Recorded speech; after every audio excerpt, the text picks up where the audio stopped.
Ang mga senior na opisyal ng PNP para talikuran at mapatalsik si Pangulong Bongbong Marcos. Yan pong siniwalat ni dating Senator Antonio Trillanes IV.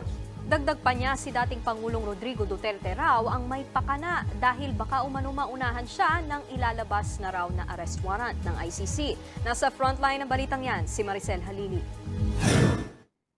Umugong na naman ang umano'y planong pagpapatalsik kay Pangulong Bongbong Marcos at ang itinuturong may pakanaraw niyan si dating Pangulong Rodrigo Duterte na ilang beses nang nakairingan ni PBBM. Yan daw ang nakarating na impormasyon kay dating Senador Antonio Trillanes. Ayun! Trillanes, gusto ko... Oy, kayo mga dilawan nag-i-interview rito. Mahiya-hiya naman kayo sa balat ninyo. Wala na tong politiko na ito.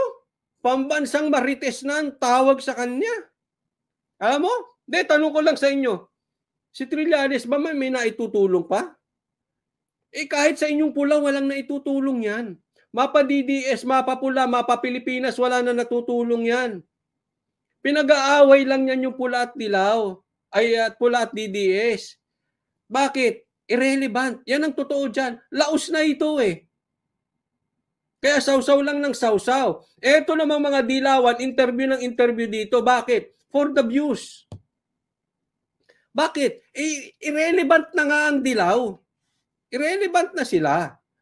So anong gagawin nila? Di sasawsaw na lang. Di mamamatay yung channel nila. Etong mga vloggers ng dilawan, mamamatay. Interviewin nila ng interviewin yan. Para makasawsaw sila. Pero yung mga dilawan, wala na yan. Ang usapin na ngayon, talaga pula at DDS na lang. Wala ka na, Trillanes. Aminin mo, laos ka na. Baka nga hindi ka manalong mayor dyan sa Caloocan. Pero ba't di mo try mag-senador? Mag-senador. Sigurado ako talo ka. Talo, talo, talo. Sinusubukan na raw mag-recruit ng mga aktibong senior members ng PNP para sa nilulutong destabilisasyon. Daming alam nitong si Trillanes, nagre-recruit pa raw para patalsikin si Marcos. Relax ka lang, hindi kailangan ng recruitment sa pulis at sundalo. Sila mismo, kung tingin nila may pang-aapi, sila mismo gagalaw ng kusa. Hindi kailangan ng recruitment. Alam mo, Trillanes, sanay ka kasi sa hindi organic. Pero wala pang umuoo. Bakit naman yan gagawin ng dating Pangulo? Straightforward power grab. Ngayon lang, ang nadagdag lang na dimension is kung magpa-power grab sila after June 30, pwedeng mag-re-election si Sara Duterte, assuming it was done through an impeachment or yung withdrawal of support, kagaya yung ginawa ng EDSA 2. But if it's a straightforward people power or coup, ako naniniwala ang pauupuin nila si Duterte mismo. Bukod sa... Alam mo yun si Trillanes. Ewan ko ba ba't ang daming alam nitong mama na ito. Malabo na talaga ito. Ulitin ko kasi ang pino-point out niya rito yung 2 years ni Sara. Okay? Well, totoo namang umuugong na yan Umuugong na yan. At hindi natin alam kung may katotohanan yan or hindi. Hindi naman tayo parte niyan. Pero yan po ay bali-balita na after 2 years, pauupuin si BP Sara. Totoo man to or hindi, hindi po kailangan ng recruitment ng pulis. Alam nila yung gagawin nila. Huwag mong... kasi sanay to itong mga dilaw, sanay sila kasi ito si Trillanes, sanay sila sa hindi organic. Lagi nating titingnan yung organic. Huwag nating pipilitin.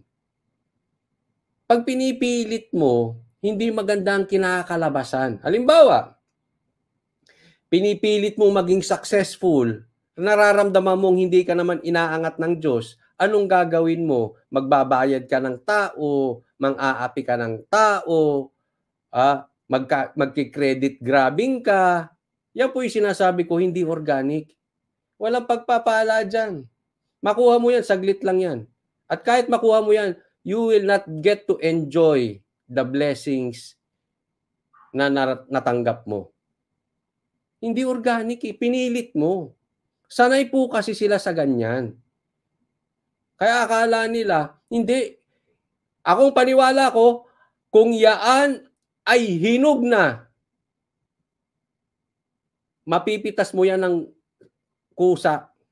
Hindi mo pinipilit yan. Hindi binuburo yan. Hindi nilalagay sa bigas para mahinog. Pangit yun. Ha? Relax lang. Kasi kung talagang palpak ang gobyerno ngayon at maganda ang ginawa ni Tatay Digong, it will happen ng organic. Gusto raw makabalik sa kapangyarihan ng kampo ni Duterte, posibleng kung hindi nila mapapabagsak si Pangulong Marcos, baka raw sila ang sa kulungan bumagsak. Ayon kay Trillanes, inaagapan ng arrest warrant kay dating Pangulong Duterte na ilalabas na raw sa Hunyo o Hulyo ng International Criminal Court o ICC kaugnay ng madugong Ito na naman. Paulit-ulit na yon. Lalabas na ang warat, huhulihin na, ikukulong na. Puro recycled yung balita ninyo, mga animal. Meron tayong bagong balita. Yung nangyari sa Maysug. Yung nangyari doon sa PDEA Leaks. Yung hindi patas na paggigisa ni Jinggoy kay Morales. Yun ang bigyan nyo ng komentaryo. Ito ba nga ito? Recycled na lahat yan. Hindi na kayo nagsawa. drug war ng sinasabing Davao Death Squad. Uunahin daw si Digong. Pagkatapos ay ipaaaresto na rin sina Senador Ronald Bato de la Rosa, Bongo at Vice President Sara Duterte. Tanging si Trillanes lang ang nagsasabi niyan at wala pang kumpirmasyon sa ICC. No comment pa sina VP Sara at Go. Pero si De La Rosa bumuelta at hinamon pa ang dating senador. Go ahead, make my day, Mr. Trillanes. Sabihan mo, sige ka lang ngak dyan ng ICC. Sige.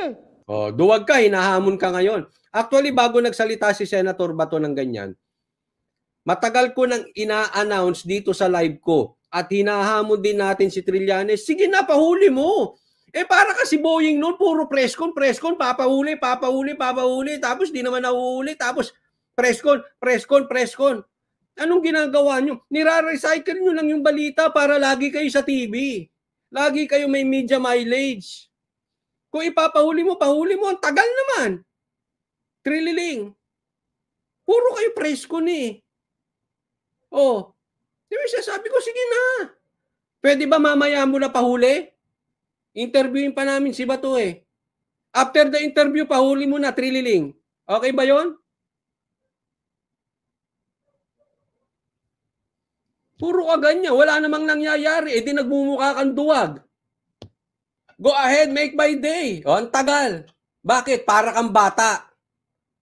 Para kang bata, ngawa na ngawa, hindi mo namang ginagawa. Go ahead. Kahit sumama ka pa, mag-serve ng warrant. Sumama ka. Ikaw mismo magpusa sa akin. Ang tanong, kaya mo, Trillanes? Oy! Trillanes, kaya mo? Paghuli kay Bato, ikaw mismo magposa sa kanya. Kaya mo? Puro ka lang dak-dak eh. Ang daming ganyan, keyboard warrior. Pag nakita ko, batukan ko eh.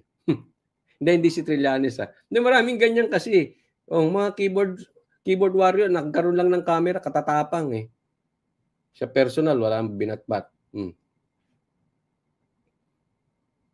Pati ang isang kongresista may birada rin kay Trillanes. Naman natin, sabi nga nila si dating Senator Trillanes, pambansang Marites, no?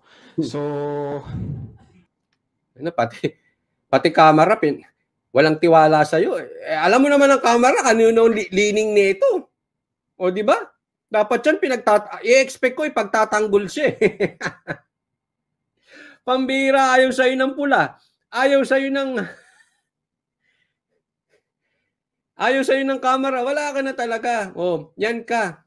Yan ang tatak mo, Trillanes. Pambansang Marites.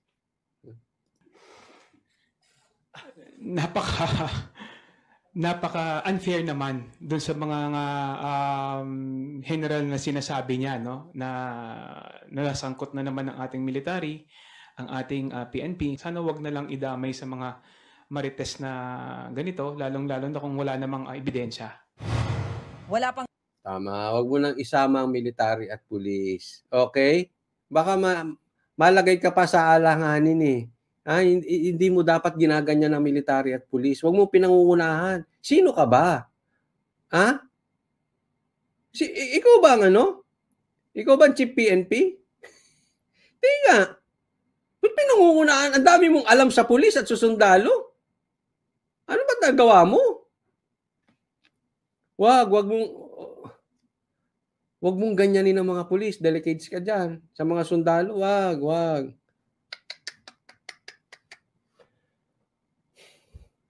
Sabi nga ni Tatay Digong, and I quote, sa atin yan, sa inyo yung pulis at sundalo. Ang puso niyan, nandoon sa mga inaapi at hindi kayang ipagtanggol ng sarili. Kalma ka lang ha, Trillanes. Kalma ka lang.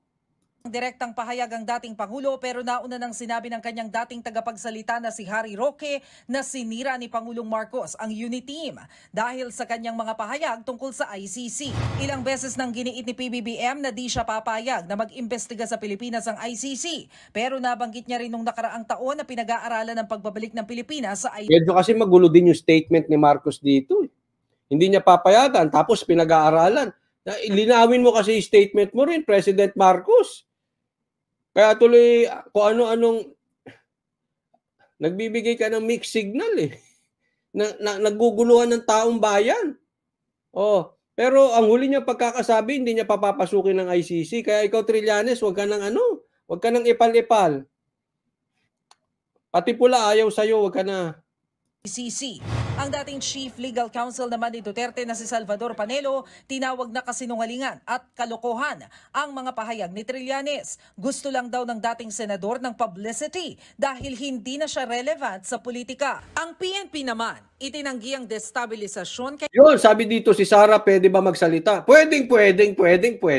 Pero I don't think magsasalita si BP Sara. As of the moment, there is a time for reckoning. Ika nga ni Tatay Digong. I don't think magsasalita si Sara. Sabi ni Efren, Coach Oli, pagbangag, pabago-bago ang isip. Ganyan ang ipokrito. Yun pala yun. PBBM. That's really not true. Wala pong ganyan. There is no issue for us na magkaroon po ng destabilization. Wala pong ganon. Yung mga polis natin, kaya nga mas happy sila ngayon eh. We are providing them with so much tulong. Kaya wala silang issue. Pinagbibintangan kayo mga pulis, mga sundalo ni Trillanes. Na parang lumaban sa gobyerno. Nagbabalita mula sa frontline. Ay, nako. Ewan ko ba dito kay Trillanes? Wala na talagang pag-asa ito. Paborito namang interviewin ng media. Anong bago? Anong bago siya yung sinasabi niya? Naalala ko nung panahon ni Boying, palaging interview eh. Anong bago? Ito na. Ito si Trillanes.